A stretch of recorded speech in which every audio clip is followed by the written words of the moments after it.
Did Jay Slater lose his keys? And is that why he went back with Ayub Qassim?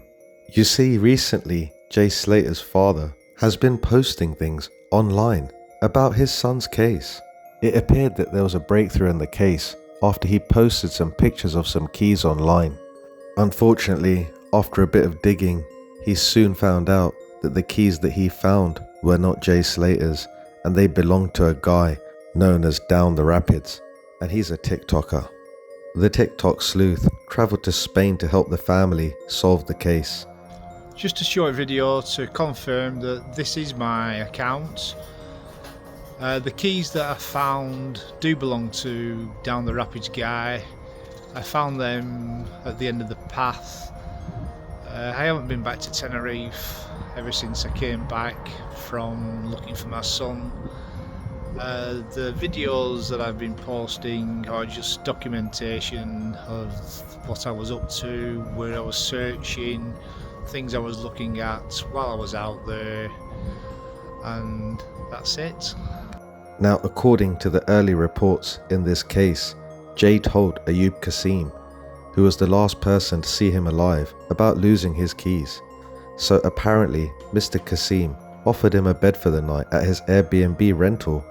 Jay Slater's uncle, Glenn Duncan, also previously said that he did not believe that a lost hotel room key would be enough to make Jay travel so far. Glenn told the Sun newspaper the fact that he has come out and said all his mates have left him and he had nowhere to go. He was only 10 minutes from his apartment in Los Cristianos. He's not stupid. If he didn't have a room key, he could have gone to reception for a replacement. You see guys, Glenn is talking sense here. I've been saying this from the beginning. If he really lost his room keys, then why didn't he just go to reception and ask for another key? Also, his friends were staying at the same apartment. The story about him losing his keys seemed fishy from the beginning. Is this just another story that Ayub Qassim has made up? He's been lying consistently from the beginning. Apart from the fact that he's a convicted drug dealer, he's a complete liar as well. Let me prove to you how much of a liar he actually is.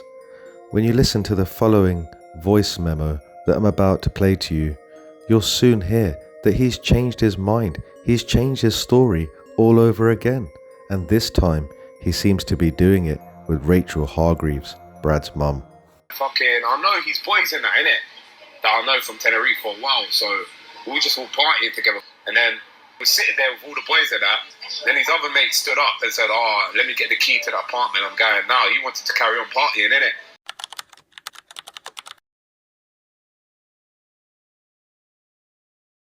My son said he wants to go back to the apartment. Jay had other ideas of going with these other lads, which they knew, which were fine. Brad tried to say, well, come back, come home with me. I don't really want to go back on my own. But Brad wanted to go back, so he's gone back. And he said, listen, you ring me, Jay, when you get there, and you stay in contact with me, which he did do. Brad told him to put his phone on charge, and he said he was going to get some kip.